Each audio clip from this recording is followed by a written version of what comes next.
Sarah Martinez stepped out of the military transport vehicle, her boots hitting the dusty ground of the NATO airbase in Eastern Europe. The cold morning air bit at her face as she looked around at the sprawling facility. Massive hangars stretched across the horizon, fighter jets lined up like sleeping metal birds. The sound of engines roared in the distance as pilots conducted their morning training exercises. She adjusted her equipment bag on her shoulder and walked toward the main building. At 28 years old, Sarah had worked her way up through the ranks of military communications technology. She held advanced degrees in electronic warfare and signal intelligence, but none of that seemed to matter to the people she was about to meet. The base commander, Colonel Harrison, had specifically requested her for this assignment. There had been unusual radio transmissions detected in the region, strange signals that didn't match any known military or civilian patterns. Sarah's job was to analyze these signals and determine if they posed a threat to NATO operations. As she entered the communications center, conversation stopped. Heads turned in her direction and she could feel the weight of dozens of stares. The room was filled with seasoned military personnel, most of them men who had been stationed at various bases around the world for decades. Well, what do we have here?" called out a voice from across the room. Staff Sergeant Miller, a broad-shouldered man with graying hair, stood up from his workstation. "Looks like headquarters sent us a little girl to do a man's job." Laughter rippled through the room. Sarah kept her expression neutral, though she felt heat rising in her cheeks. She had faced this kind of treatment before, but it never got easier. "I heard they sent some hotshot analyst," said another voice. "Didn't know it would be someone who looks like she should be serving coffee instead of analyzing enemy communications." More laughter followed. Sarah walked steadily toward the workstation that had been assigned to her, ignoring the comments and whispers that followed her movement. She had learned long ago that responding to such remarks only made things worse. "Hey, sweetheart," Miller called out again. "You sure you know how to operate all this fancy equipment? These aren't toys from an electronics store." Sarah finally turned to face him. "Staff Sergeant Miller, I presume? I'm here on direct orders from NATO Command. I suggest we focus on the mission rather than my appearance." This brought another round of chuckles from the assembled personnel. Miller walked over to her workstation, his boots clicking on the concrete floor. "Listen, Princess," he said, lowering his voice but still speaking loud enough for others to hear. "This isn't some classroom exercise. Out here, when things go wrong, people die. We can't afford to have someone learning on the job." Sarah set down her equipment bag and began unpacking her specialized gear. "I understand the stakes, Sergeant. That's why I'm here." "The stakes?" Miller laughed. "You think you understand the stakes? Lady, I've been in communications for 15 years. I've served in 3 combat zones. I've seen what happens when intel goes wrong." Other personnel had gathered around now, watching the exchange with obvious amusement. Sarah could hear whispered comments about her age, her gender, her civilian appearance. Some wondered aloud why NATO Command would send someone so inexperienced to handle such an important assignment. "Maybe she's someone's daughter," suggested one of the technicians. "You know how these political appointments work." "Or maybe she slept her way into the position," added another voice, which brought knowing looks and more laughter. Sarah's hands remained steady as she connected her equipment to the base's communication systems. She had faced worse than this during her training and early career. What bothered her most wasn't the personal attacks but the assumption that she couldn't do her job effectively. "Tell you what," Miller said, leaning against her workstation. "Why don't you show us what you can do? These mysterious signals everyone's so worried about, they're probably just atmospheric interference or some farmer's radio equipment malfunctioning." He gestured toward the main monitoring station. "We've been tracking these signals for 2 weeks. Every analyst who's looked at them says they're nothing to worry about. So what makes you think you can find something we missed?" Sarah looked up from her equipment setup. "I don't think anything, Sergeant. I'm here to analyze the data and provide an assessment." "Nothing more, nothing less. Data," Miller repeated, shaking his head. "That's the problem with you academic types. You think everything can be solved with data and theories. Out here in the real world, you need experience. You need instincts." The room had grown quieter now, with more personnel stopping their work to watch the confrontation. Sarah could feel the tension building, but she continued with her setup procedure. "I've reviewed the preliminary reports," she said calmly. "The signal patterns are indeed unusual. They don't match standard communication protocols or known interference sources. See?" Miller announced to the room. "She's already trying to make something out of nothing. Probably wants to justify her fancy education and her big government salary. Sarah finished connecting her final piece of equipment and turned on her monitoring systems.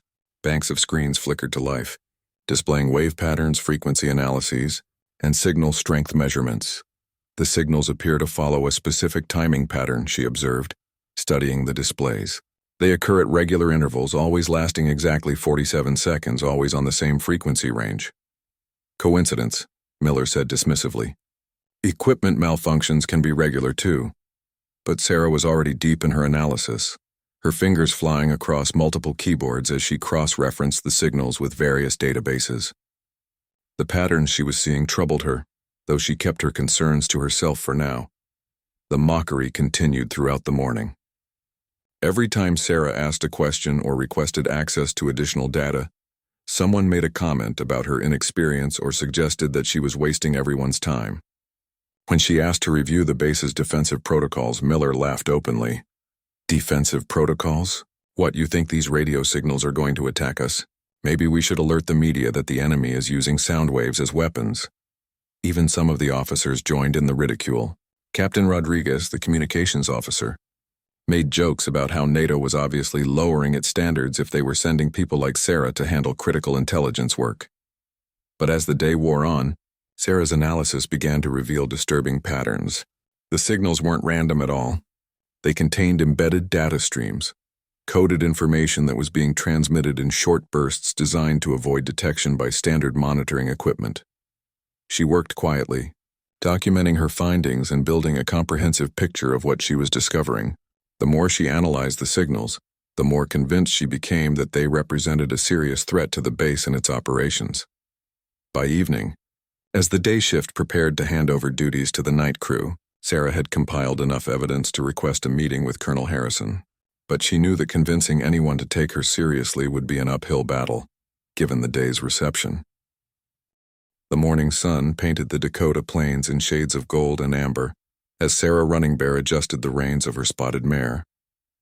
Her dark eyes scanned the horizon with the practiced awareness of someone who had spent 25 years reading the language of the land. The wind carried more than just the scent of prairie grass today. It whispered of danger. Behind her, the sound of approaching hoofbeats grew louder.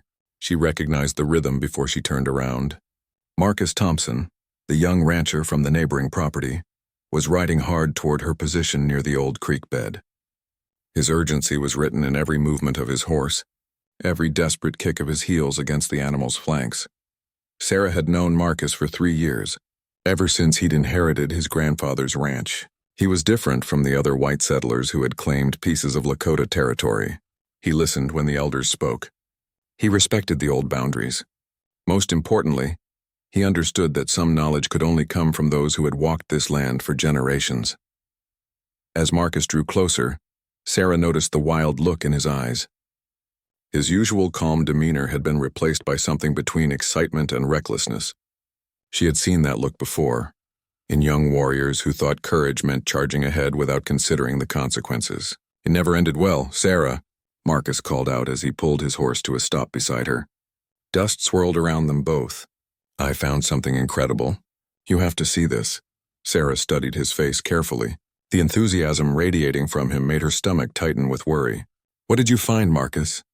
Gold, he said, his voice barely containing his excitement. Real gold. Not just flakes or dust. Actual nuggets the size of my thumb. He held up his hand to demonstrate, his fingers trembling slightly. The word hung in the air between them like a curse. Sarah felt the familiar chill that came whenever the outside world threatened to intrude on the delicate balance they had maintained in this valley. Gold meant miners. Miners meant more settlers. More settlers meant the end of everything her people had managed to preserve. Where? She asked, though part of her didn't want to know. Marcus pointed toward the northern hills where the ancient burial grounds lay hidden among the rocky outcroppings. Up in Devil's Canyon. I was tracking a stray calf when I noticed something glinting in the creek bed. Sarah, there's so much of it. We could be rich beyond our wildest dreams. The irony wasn't lost on her. Devil's Canyon had been named by missionaries who couldn't understand why the Lakota avoided that particular area. They thought it was superstition. They were wrong. The Lakota avoided it because it was sacred ground, where the spirits of their ancestors rested. It was also where the old prophecies warned that great suffering would come if the earth was disturbed. "Marcus," Sarah said carefully, "you need to stay away from that place." "What? Why?" His excitement faltered for the first time. "Sarah, this is the opportunity of a lifetime. We could buy back all the land your people lost. We could make things right." Sarah shook her head. Marcus meant well, but he didn't understand. Some things couldn't be fixed with money. Some wounds ran too deep for gold to heal. That canyon is sacred to my people. It's not meant to be disturbed. But it's just sitting there, Marcus protested. No one's using it. If we don't take it, someone else will eventually find it and take it anyway. At least this way we can control what happens. The wind picked up, carrying with it the distant cry of a red-tailed hawk. Sarah looked up and saw the bird circling high overhead, its wings spread wide against the pale blue sky. In the old stories, hawks were messengers. This one's cry sounded like a warning. "You don't understand," Sarah said, turning back to Marcus. "Some places are protected for good reason. That canyon has been untouched for generations because my ancestors knew what would happen if it was disturbed." Marcus leaned forward in his saddle, his expression earnest. "Sarah, I respect your beliefs, I really do. But we're talking about enough gold to change everything. We could fund schools, hospitals, maybe even get some of the treaties renegotiated. Think about what we could accomplish." Sarah could see the sincerity in his eyes, and that made it even worse. Marcus truly believed he was doing the right thing. He couldn't see that his good intentions would pave a road to destruction. The gold would bring attention they couldn't control. It would bring people who wouldn't share his respect for Lakota traditions or boundaries. "Marcus," she said, her voice taking on the tone her grandmother had used when delivering important lessons. "There are some forces in this world that are bigger than our plans. Some things that can't be controlled no matter how good our intentions are." A cloud passed over the sun, casting them both in shadow. Marcus shivered slightly, though the morning was still warm. For a moment, uncertainty flickered across his features. Then his jaw set with determination. "I'm going back up there tomorrow," he said. "I'm going to stake a claim before anyone else finds it. Sarah, this is our chance to make a real difference." Sarah felt a cold knot form in her stomach. She had seen this pattern before, had heard the stories passed down from her great-grandmother about the last time outsiders had found something valuable on Lakota land. It always started with one person, one discovery, one decision that seemed reasonable at the time. "Please," she said, reaching out to touch his arm. "Just wait. Let me talk to the elders first. Let me ask them about the proper way to approach this." Marcus shook his head. "There isn't time, Sarah. If I wait, someone else might find it. You know how many prospectors have been sniffing around this area lately. It has to be now." Sarah withdrew her hand, feeling the weight of inevitability settling over her like a heavy blanket. She had done what she could. She had given the warning. But Marcus, like so many before him, was determined to chase his vision of a better future, blind to the destruction that would follow in its wake. As Marcus spurred his horse toward the distant hills, Sarah remained motionless, watching him go. The hawk's cry echoed across the valley again, and this time she was certain of its message. The sacred places were about to be violated. The ancient warnings were about to be proven true, and there was nothing she could do to stop what was coming. The morning sun climbed higher, but Sarah felt only the growing shadow of approaching darkness. 3 days had passed since Marcus Thompson had ridden away toward Devil's Canyon, and Sarah Running Bear had not slept well during any of them. Each night brought dreams of rushing water, crumbling earth, and voices crying out in languages both ancient and modern. She woke each morning with the taste of dust and copper in her mouth, as if the very air around her had changed. On the third morning, she decided she could wait no longer. The unease that had been growing in her chest since their conversation had become unbearable. She saddled her mare before dawn and rode toward the Thompson Ranch, hoping to find Marcus there, hoping he had changed his mind about the canyon. The Thompson Ranch house sat in a valley between 2 low hills, its windows facing east to catch the morning light. As Sarah approached, she could see that Marcus's horse was not in the corral.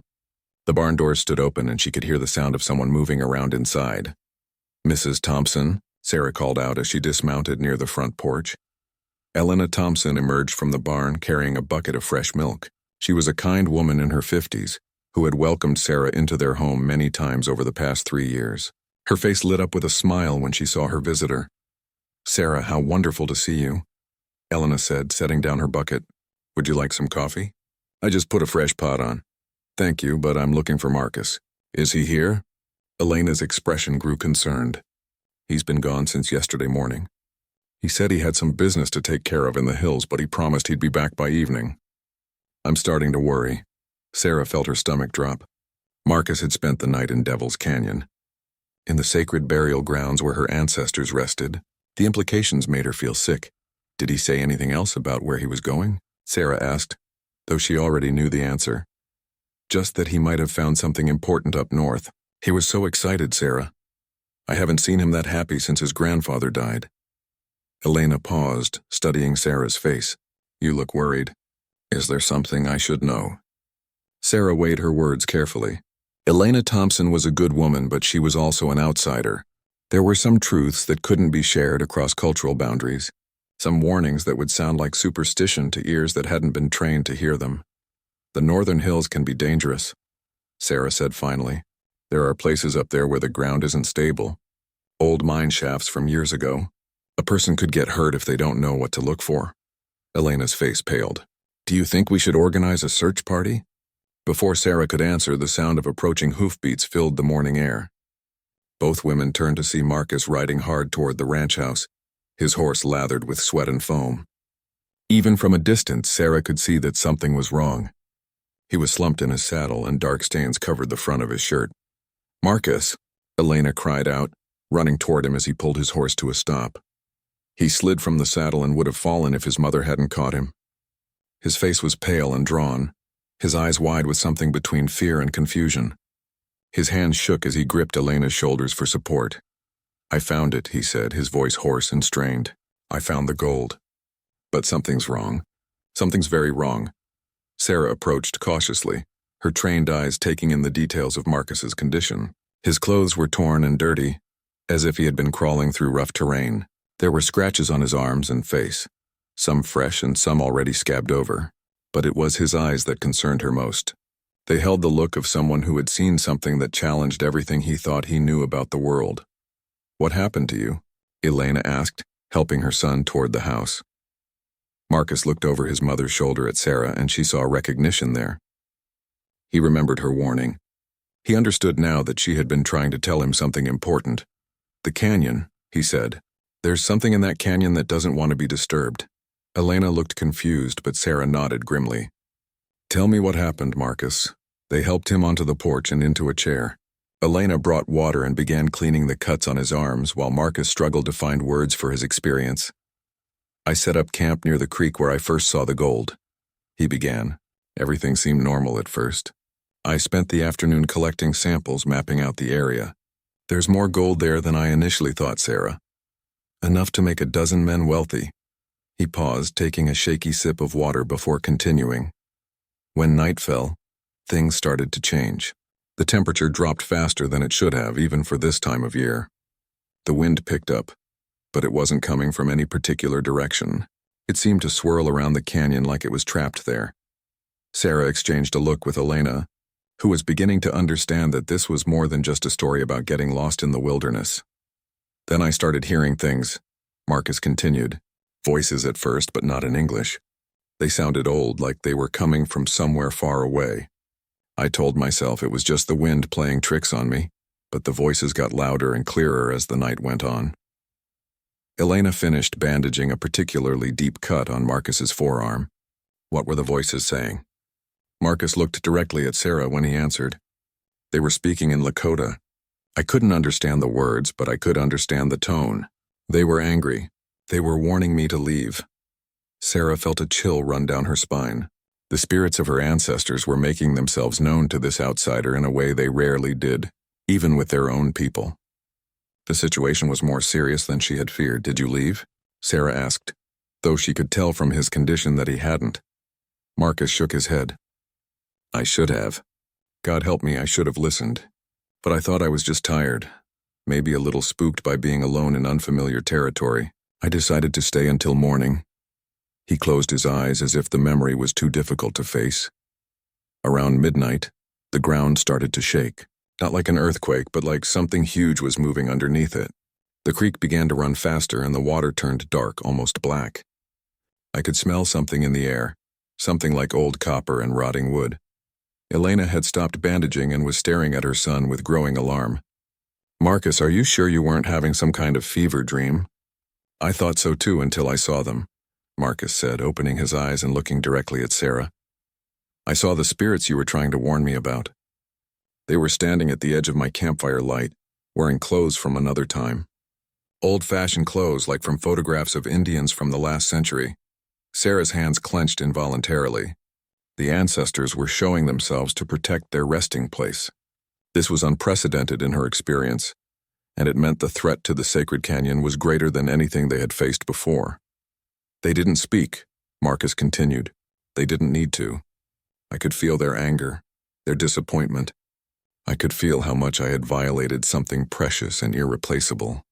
I packed up my camp in the dark and rode out as fast as I could." Marcus reached into his pocket and pulled out a small leather pouch. With trembling hands, he opened it and poured its contents onto the porch table.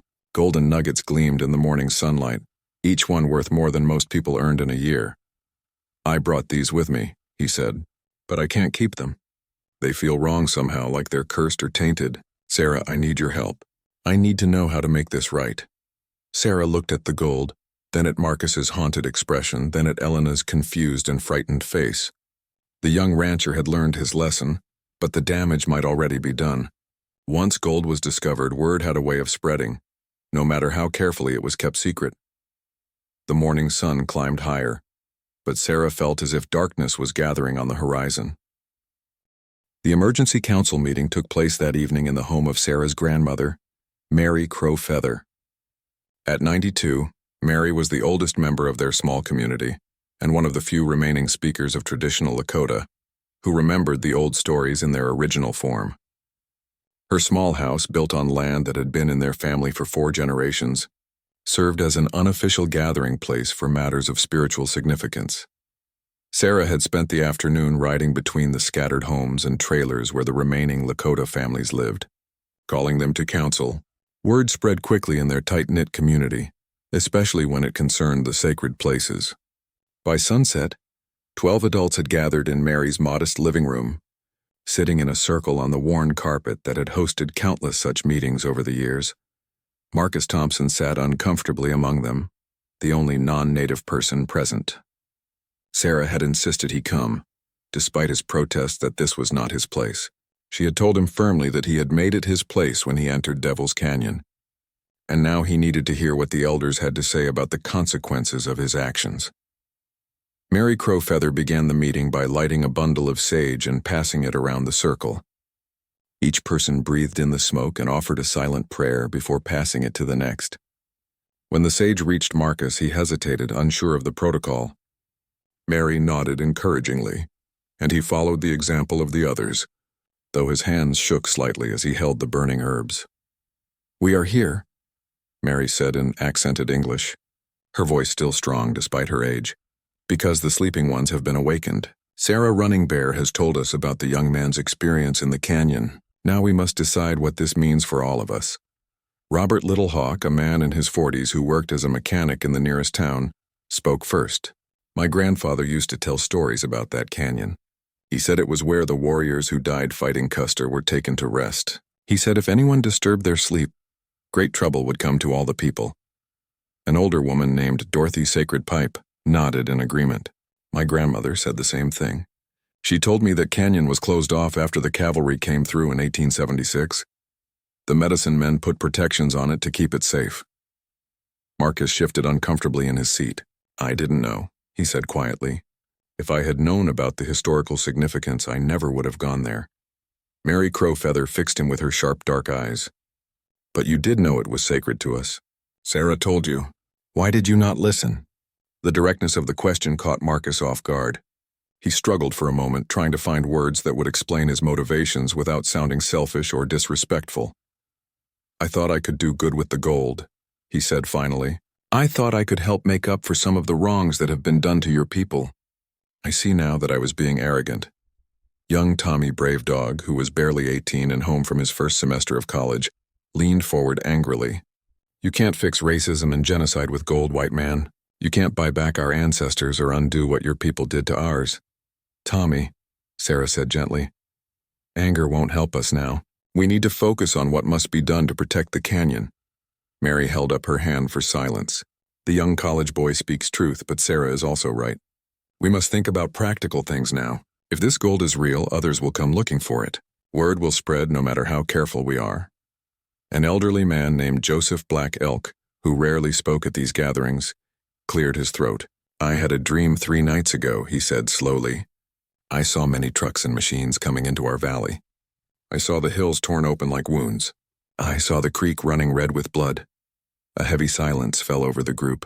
Joseph was known for his prophetic dreams, and his visions rarely failed to come true in some form. What else did you see? Mary asked. Joseph closed his eyes as if accessing the memory was painful. I saw Sarah standing between the machines and the canyon. She was trying to warn them away, but they couldn't hear her voice. Then the earth began to shake, and the machines fell into great holes that opened up beneath them. Marcus looked around the circle of faces, seeing the fear and concern in their expressions. Are you saying that if word gets out about the gold, people will die? The canyon protects itself, Mary said simply. It always has. But the cost of that protection grows higher each time it is threatened. In the old days, one disrespectful person might fall from a cliff or get lost in a storm. Now, with bigger machines and more people, the response will be proportionally greater. Dorothy Sacred Pipe spoke up again. My grandson works for the county surveyor's office. He told me last week that there have been inquiries from mining companies about this area. They're already sniffing around, looking for opportunities.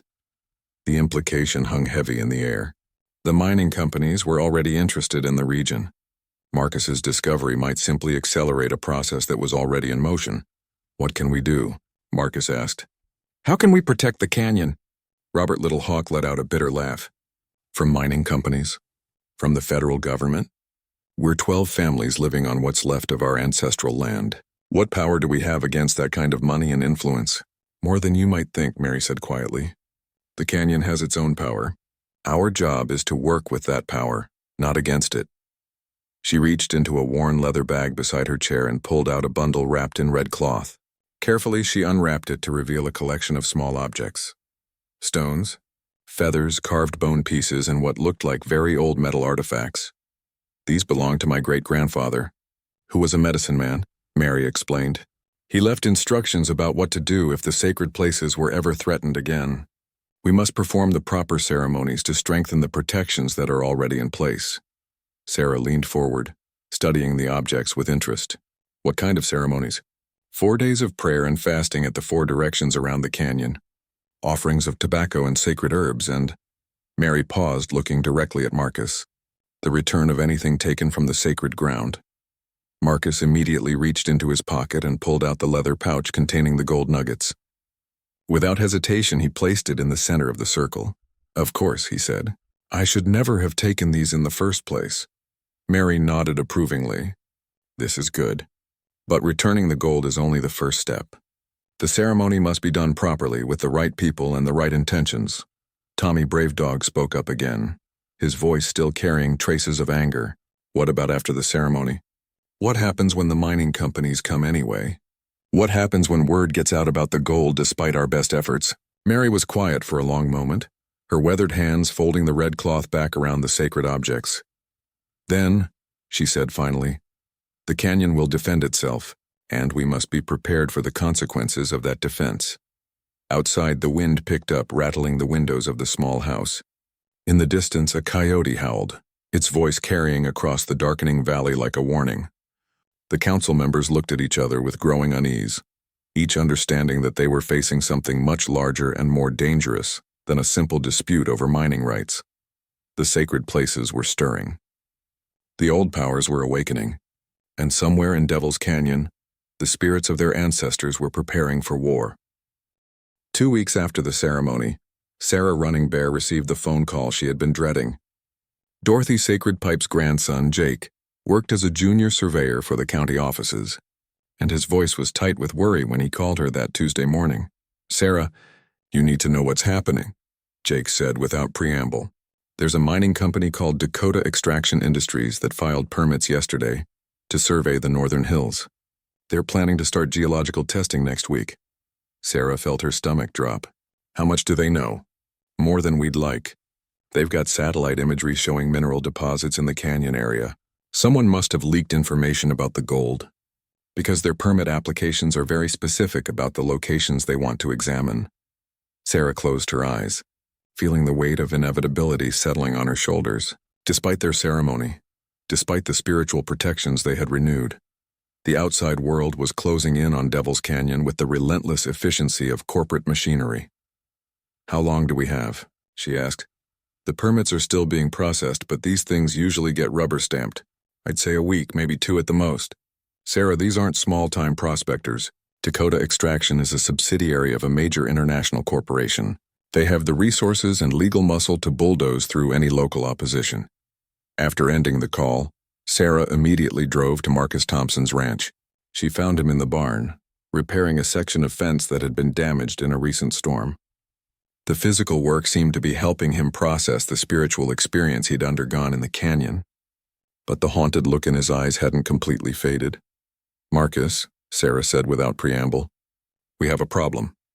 As she explained what Jake had told her, she watched Marcus's face grow increasingly grim.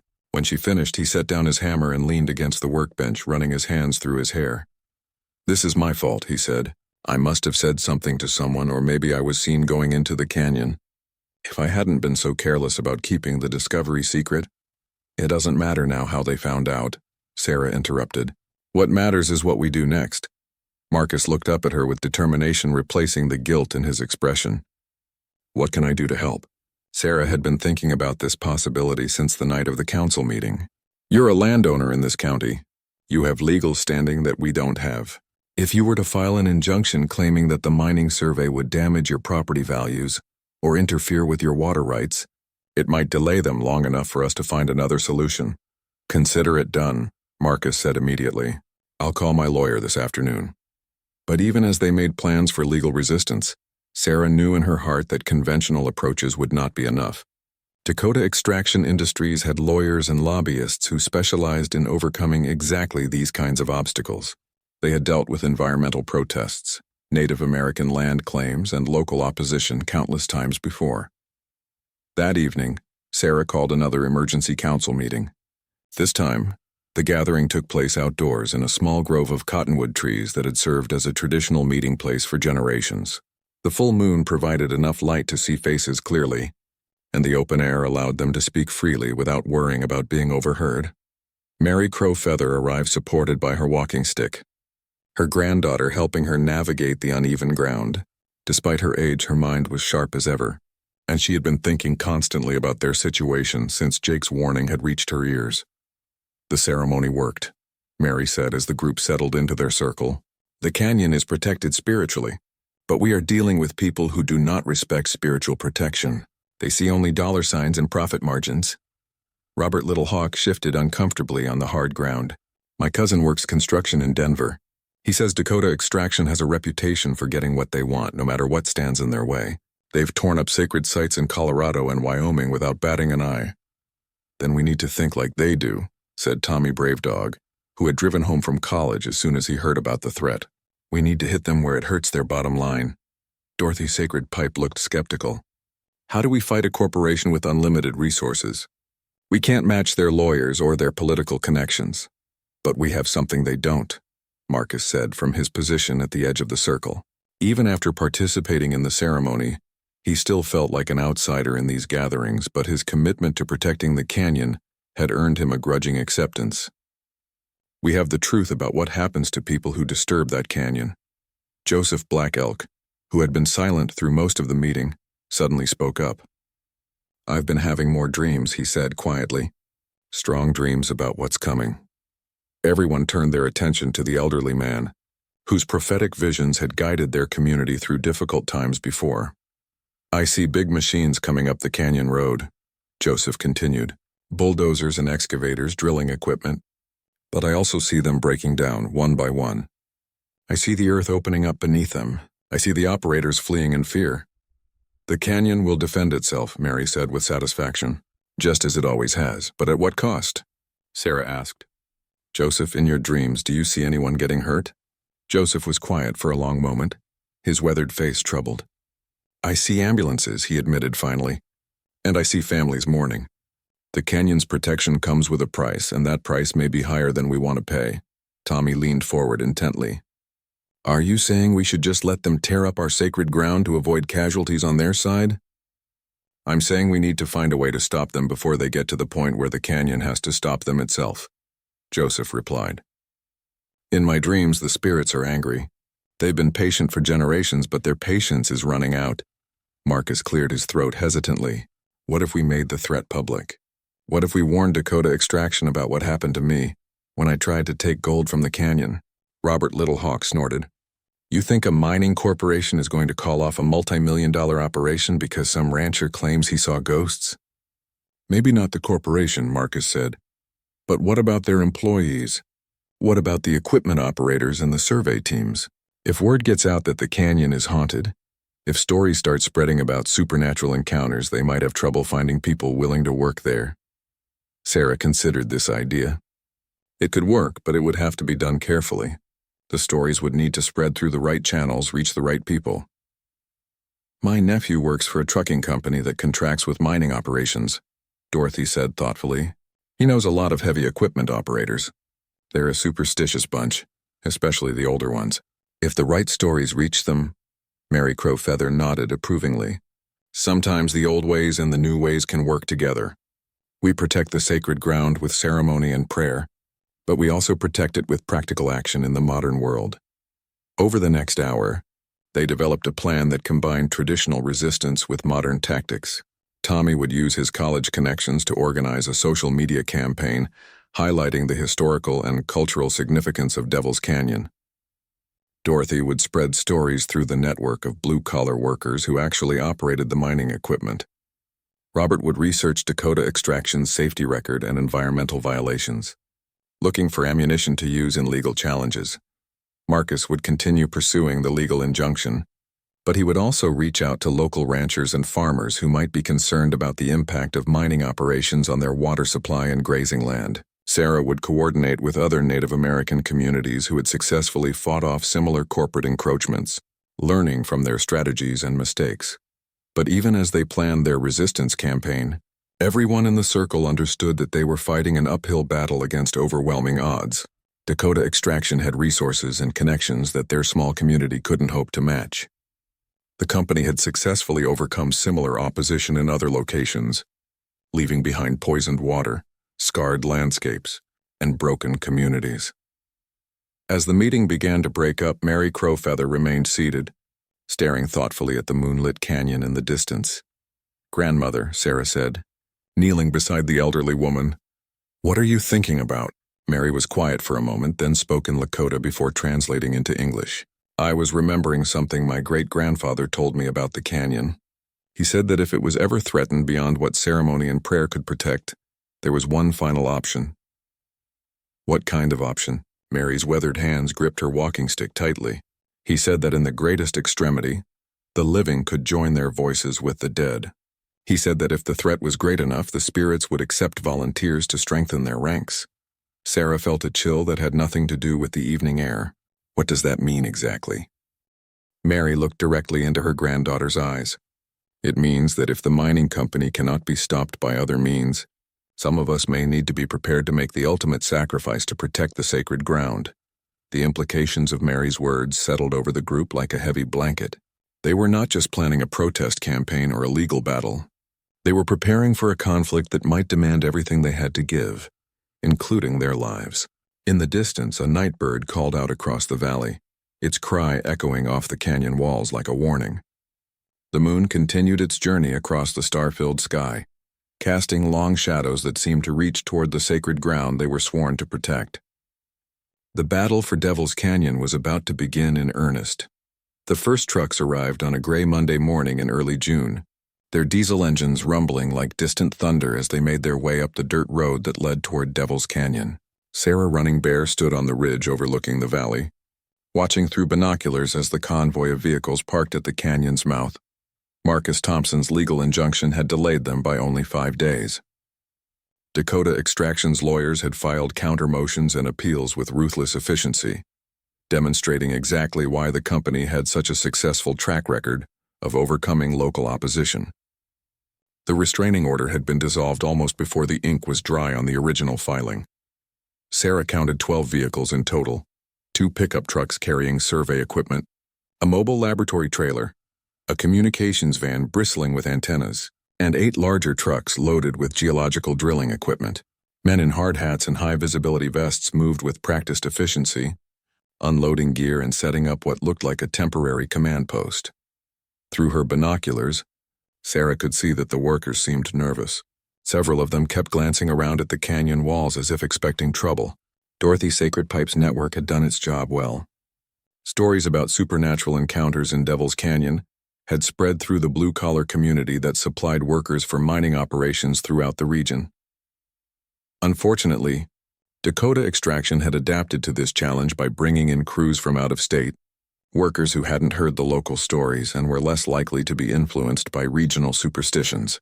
These men had worked in mines and quarries from Alaska to Arizona, and they approached their job with professional detachment rather than cultural sensitivity.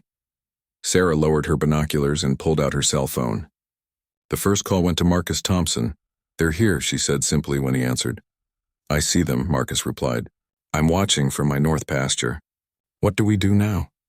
"We stick to the plan. Document everything they do, and be ready to respond if the situation escalates."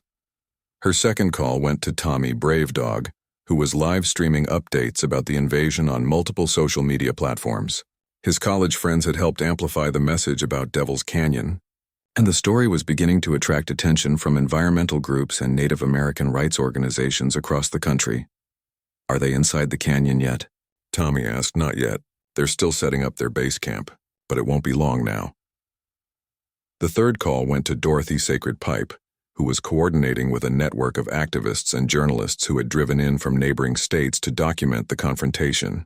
A small protest camp had been established on public land adjacent to the canyon, complete with tents, banners, and a constantly updated social media presence that was drawing increasing attention to the conflict. "The lawyers from the Indigenous Rights Foundation are here," Dorothy reported. "They're preparing to file federal appeals based on the American Indian Religious Freedom Act. It probably won't stop the survey, but it might slow them down." As Sarah ended her calls, she heard the sound of approaching footsteps. She turned to see Mary Crowfeather making her way carefully up the ridge, supported by her walking stick and accompanied by Joseph Black Elk. "Grandmother, you shouldn't be climbing hills at your age," Sarah said with concern. Mary waved away her worry. "This may be the last time I see the canyon at peace. I wanted to witness what comes next." Joseph Black Elk stood silently beside Mary, his weathered face set in grim lines. "The dreams have been getting stronger," he said quietly. "Last night I saw the drilling equipment breaking through into underground chambers. I saw the earth collapsing beneath the trucks. I saw the spirits rising from their rest, and they were not pleased." As if summoned by his words, a cold wind began to blow across the ridge, carrying with it the scent of rain and something else, something that made Sarah's skin prickle with unease. The temperature, which had been warm for an early summer morning, dropped noticeably.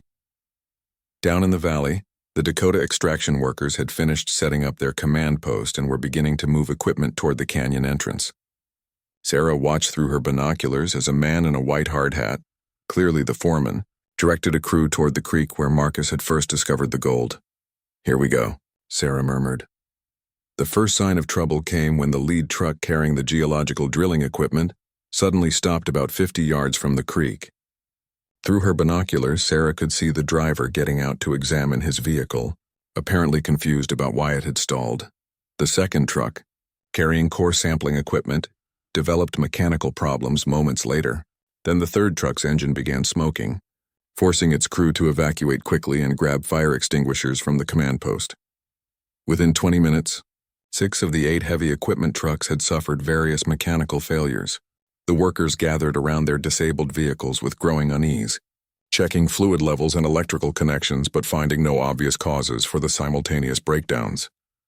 "The canyon is defending itself," Mary said with satisfaction, "just as it always has." But Sarah felt no satisfaction as she watched the scene unfold below. Through her binoculars, she could see the Dakota extraction foreman talking animatedly on his radio, clearly reporting the situation to his superiors. She knew that a company with Dakota Extraction's resources wouldn't be deterred by a few mechanical problems. They would bring in backup equipment, replacement parts, and additional crews. More importantly, she could see that some of the workers were beginning to look around nervously at the canyon walls, clearly spooked by the simultaneous equipment failures. The stories about supernatural activity in Devil's Canyon were starting to seem less like folklore and more like genuine warnings. The morning grew darker as storm clouds gathered overhead. Though the weather forecast had called for clear skies, the wind continued to intensify, carrying with it an increasingly oppressive atmosphere that made even the seasoned mining crews visibly uncomfortable. Then, the accidents began. The first injury occurred when a worker attempting to repair one of the stalled trucks was struck by a wrench that seemed to slip from his partner's hands for no apparent reason. The second happened when a surveyor mapping the canyon entrance fell into a hole that hadn't been there moments before, twisting his ankle badly enough to require evacuation.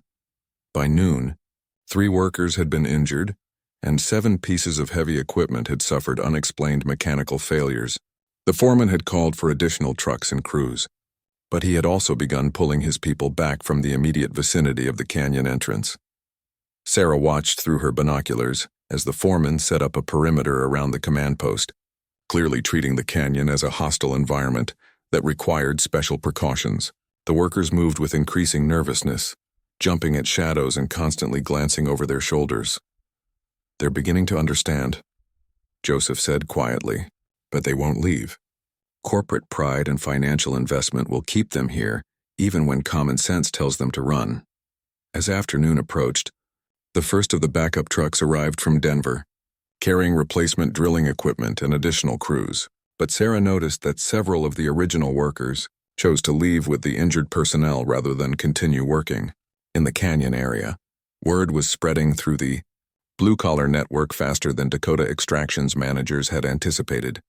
By evening, the company would be facing a serious shortage of experienced equipment operators willing to work in Devil's Canyon. But Sarah knew that corporate determination and unlimited resources would eventually overcome even supernatural resistance. Dakota Extraction would bring in specialists who didn't believe in ghosts, equipment designed to operate in extreme conditions, and enough backup personnel to continue operations despite mysterious accidents and mechanical failures. The canyon was fighting back. But the real battle was just beginning. As the sun began to set, casting long shadows across the valley, Sarah made a decision that she had been avoiding all day. It was time to implement the final phase of their resistance plan, the option that Mary Crow Feather had mentioned during their moonlit council meeting. She pulled out her cell phone and began making calls to the other members of their community. If conventional resistance and supernatural protection weren't enough to stop Dakota Extraction, then it was time to consider more direct action. The canyon had defended itself, just as Mary Crow Feather had predicted, but the cost had been higher than anyone had wanted to pay. As the news crews packed up their equipment and the protesters began dismantling their camp, Sarah stood alone at the edge of Devil's Canyon, mourning the loss of a man who had started as an enemy and died as a friend. The sacred ground was safe. The spirits of her ancestors could rest in peace, and the old ways had triumphed over corporate greed. But Sarah couldn't shake the feeling that they had all learned something important about the price of protecting what matters most. Some battles could only be won through sacrifice. Some victories required heroes who were willing to pay the ultimate price for what they believed in, and some places were worth dying for, even if the cost seemed too high to bear.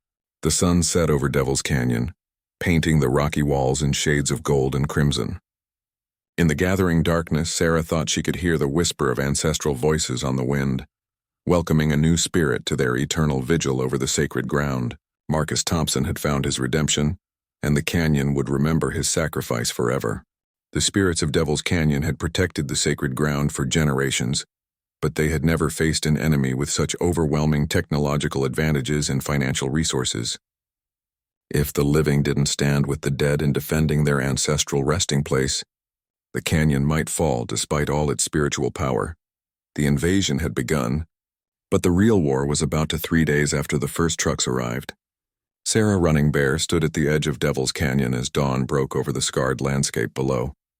Dakota Extraction had brought in massive floodlights that turned night into artificial day, allowing their crews to work around the clock despite the mounting equipment failures and accidents. The mining company had also brought in something Sarah hadn't expected: a full security team armed with riot gear and surveillance equipment. They had erected a chain-link fence around the canyon entrance and posted guards at regular intervals. What had begun as a geological survey was rapidly becoming a military occupation.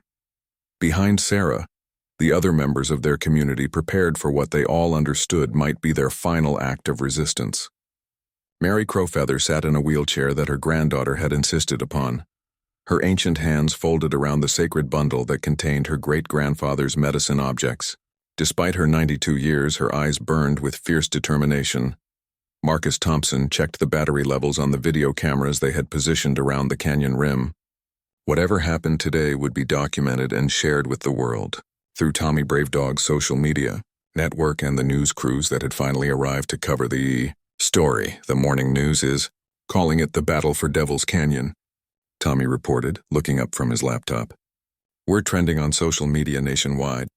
The Indigenous Rights Foundation says they've never seen this level of public attention for a sacred site dispute, but Sarah knew that. Media attention and legal appeals wouldn't be enough to stop what was happening in the canyon below. Through the night, Dakota Extraction's crews had managed to repair enough equipment to begin actual drilling operations. Despite the supernatural resistance and mounting accidents, they were making progress toward their goal of extracting core samples that would prove the canyon's mineral wealth. The spirits are growing desperate, Joseph Black Elk said quietly. He had spent the night in meditation, and his face showed the strain of communicating with increasingly agitated ancestral presences. They're asking for help from the living. They're asking for volunteers to join them in defending the sacred ground. Mary Crowfeather nodded gravely. My great-grandfather warned that this day might come. When the threat to the sacred places becomes too great for the dead to handle alone, the living must be willing to cross over and strengthen their ranks. Sarah felt a chill that had nothing to do with the morning air. You're talking about sacrifice. You're talking about people dying to protect the canyon. I'm talking about people choosing to join their ancestors in the most meaningful way possible, Mary replied. Death comes to all of us eventually. The question is whether our deaths will have meaning and purpose.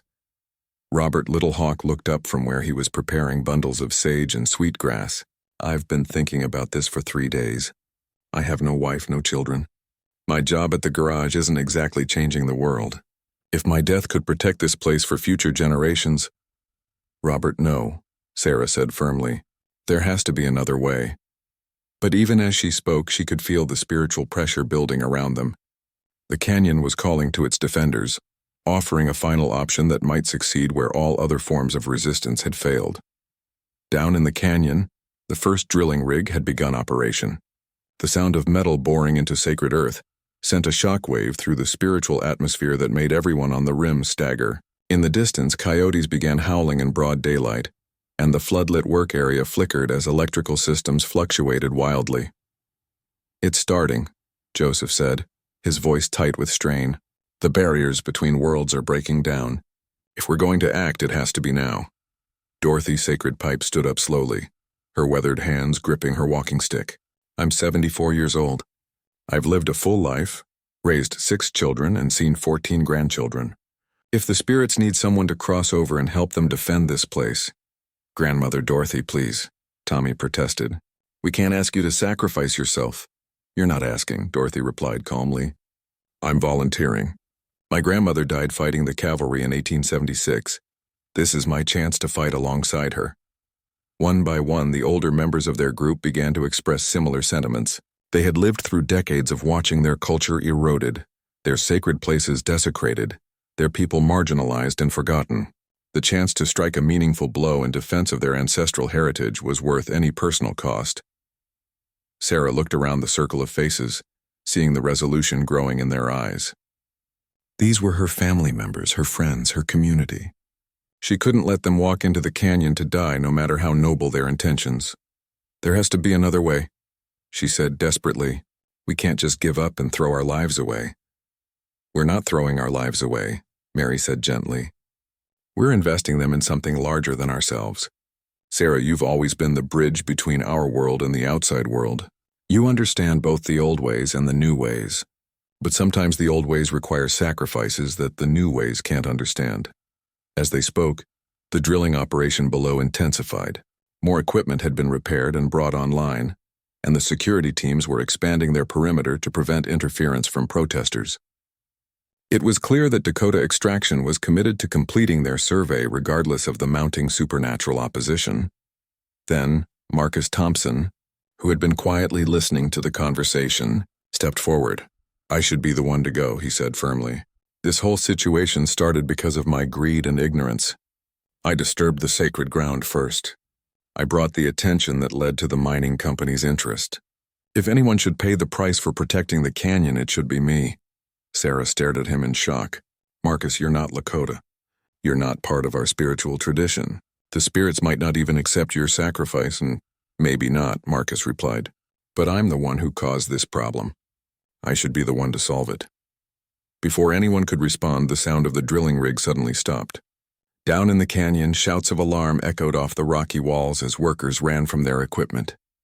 Through her binoculars, Sarah could see that the drilling operation had broken through into some kind of underground chamber, just as Joseph had predicted in his dreams. The ground around the drilling site began to collapse, swallowing the rig and several support vehicles. Emergency sirens wailed as rescue crews rushed to help workers who had fallen into the growing sinkhole. But the geological instability was spreading, threatening the entire mining operation. "The canyon is fighting back," Joseph said with grim satisfaction. "But the cost will be higher than we wanted." Through her binoculars, Sarah could see that several workers were trapped in the collapsed area. Despite her opposition to the mining operation, she felt no satisfaction in watching people struggle for their lives. These were working men trying to make a living, not the corporate executives who had ordered the desecration of sacred ground. "We have to help them," she said, starting down the slope toward the canyon. "Sarah, wait," Mary called after her.